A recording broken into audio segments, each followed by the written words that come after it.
ನಮಸ್ಕಾರ.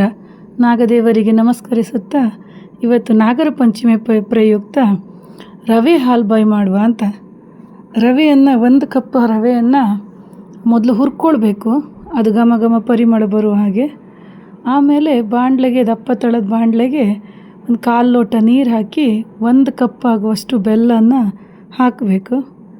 ಬೆಲ್ಲ ಕರಗಿದ ನಂತರ ಅದರಲ್ಲಿ ಕೆಲವು ಸಲ ಕಸ ಇರುತ್ತೆ, ಅದಕ್ಕೆ ಅದನ್ನು ಸೋಸಿ ಕ್ಲೀನ್ ಮಾಡಿಕೊಡ್ಬೇಕು ಒಂದು ಸಲ. ಈ ಬೆಲ್ಲದಲ್ಲಂತ ಇರಲಿಲ್ಲ, ಆದರೂ ಒಂದು ಸಲ ನೋಡಿ ಬಿಡುವ ಅಂಥೇಳಿ ಸೋಸ್ಕೊಂಡಿದ್ದೆ. ಆಮೇಲೆ ಅದನ್ನು ವಾಪಸ್ ಬಾಣಲೆಗೆ ಹಾಕ್ಕೊಂಡು ಅದಕ್ಕೆ ಕಾಯಿ ಹಾಲು ಬೇಕು. 1 ಲೋಟ ರವೆಗೆ 2 ಲೋಟ ಕಾಯಿ ಹಾಲು ಬೇಕಾಗುತ್ತೆ. ಇದೀಗ ಫಸ್ಟ್ 1 ಲೋಟನ ಹಾಕ್ಕೊಂಡು ರವೆಯನ್ನು ಚೂರು ಚೂರೇ ಹಾಕ್ತಾ ಕೈ ಆಡಿಸ್ತಾ ಇರಬೇಕು, ಇಲ್ಲಾಂದರೆ ಗಂಟಾಗುತ್ತೆ. ಅದಕ್ಕೆ ಹಾಗೆ ಸ್ವಲ್ಪ ಹಾಕ್ಕೊಳ್ಬೇಕು. ಅದು ಒಳ್ಳೆ ರೀತಿ ಅದ್ರ ನಂತರ ಇನ್ನೊಂದು ಲೋಟ ಕಾಯಿ ಹಾಲನ್ನು ಹಾಕಿ ಕೈ ಆಡಿಸ್ತಾನೇ ಇರಬೇಕು. ಇದು ತುಂಬ ಬೇಗ ಆಗುತ್ತದೆ, ಒಂದು 10-15 ನಿಮಿಷದಲ್ಲಿ ಹಾಲ್ಬಾಯಿ ರೆಡಿಯಾಗಿ ಬಿಡುತ್ತೆ. ಉರಿ ಮಧ್ಯಮ ಉರಿ ಇರಲಿ. ಆಮೇಲೆ ಈ ಥರ ಗಟ್ಟಿ ಹತ್ತ ಬಂದಂಗೆ ತುಪ್ಪ ಹಾಕೋದು, ಸ್ವಲ್ಪ ತುಪ್ಪ ಹಾಕ್ತಾ ಬರೋದು. 1 ಲೋಟಕ್ಕೆ ಒಂದು ಸಣ್ಣ ಕಪ್ಪಲ್ಲಿ 1 ಕಪ್ ಆಗುವಷ್ಟು ತುಪ್ಪ ಬೇಕು. ಒಂದು 3 ಚಮಚ ಹೀಗೆ ಹಾಕುವಂತ ಮುಗ್ಸ್ತಾ ಬಂದರೆ ಸರಿಯಾಗತ್ತೆ.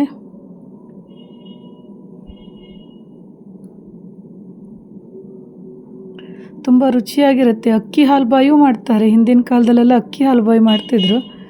ಇದು ದಿಢೀರಂತ ಆಗುವಂಥದ್ದು. ಅಕ್ಕಿ ಹಾಲ್ಬಾಯಿ ಆದರೆ ಸ್ವಲ್ಪ ಅಕ್ಕಿನ ಕಡ್ದು ತುಂಬ ನೈಸಾಗಿ ಕಡಿಬೇಕು, ಆಮೇಲೆ ಕಾಯಿ ಹಾಲು ಹಾಕಿ ಬೆಲ್ಲ ಹಾಕಿ ಮಗ್ಚೋದು. ಇದು ರವೆಯಲ್ಲಾದರೆ ಬೇಗ ಬೇಗ ಆಗುತ್ತೆ, ಹೆಚ್ಚು ಮಗ್ಚಲಿಕ್ಕೂ ಕಷ್ಟ ಇಲ್ಲ. ತುಪ್ಪ ಸೇರಿಸ್ಕೊಳ್ತಾ ಈ ಥರ ಮಗ್ಚ್ತಾ ಬಂದ ಹಾಗೆ ಅದು ಗಟ್ಟಿ ಆಗುತ್ತೆ ಮತ್ತು ತಳ ಬಿಟ್ಟು ಬರುತ್ತೆ.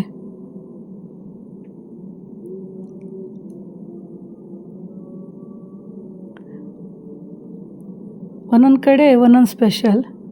ನಮ್ಮ ಕಡೆ ಹಾಲ್ಬಾಯಿ ಸ್ಪೆಷಲ್. ಗೋಡಂಬಿ ಹಾಕ್ಬೋದು, ಆಪ್ಷನಲ್, ಬೇಕಾದರೆ ಹಾಕ್ಬೋದು. ಏಲಕ್ಕಿ ಪುಡಿ 1 ಚಮಚ ಹಾಕಿ ಮಿಕ್ಸ್ ಮಾಡಿದರೆ ಆಯಿತು. ಎಷ್ಟು ಸ್ಮೂತ್ ಇರುತ್ತಂದರೆ ಹಲ್ಲಿಲ್ದಿದ್ದವರು ತಿನ್ನಕ್ಕೆ ಬಾಯಲ್ಲಿಟ್ಟರೆ ಕರ್ಗು ಹಂಗೆ ಅಷ್ಟು ಸ್ಮೂತ್ ಹತ್ತಿದು. ಈಗ ಫುಲ್ ತಳ ಬಿಟ್ಟು ಒಂಥರ ಹೊಳಪು ಬರ್ತದೆ, ಅದರಿಂದನೇ ಗೊತ್ತಾಗೋದು ಇದಾಯಿತು ಅಂತ.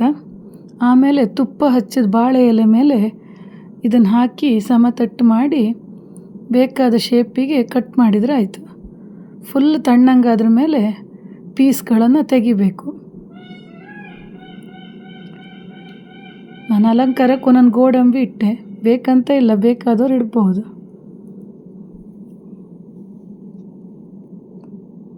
ಚೌಕಾಕಾರಕ್ಕೆ ಕತ್ತರಿಸಿದೆ. ಇನ್ನು ಫುಲ್ ತಣ್ಣಂಗಾಗ್ಲಿಕ್ಕೆ ಬಿಡಬೇಕು. ಫುಲ್ ತಣ್ಣಂಗಾದ್ರ ಮೇಲೆ ಈ ಥರ ಆರಾಮಾಗಿ ತೆಗಿಯಲಿಕ್ಕೆ ಬರುತ್ತೆ, ಎಂಥ ಕಷ್ಟವೂ ಇಲ್ಲ. ಒಂದು ಸಲ ಮಾಡಿ ನೋಡಿ. Thank you. ಮೇಲಿಂದ ತುಪ್ಪ ಹಾಕಿ ತಿಂದರೆ ಭಾಳ ಸೂಪರಾಗಿರುತ್ತೆ ತಿನ್ನಲಿಕ್ಕೆ. Thank you. Share and subscribe.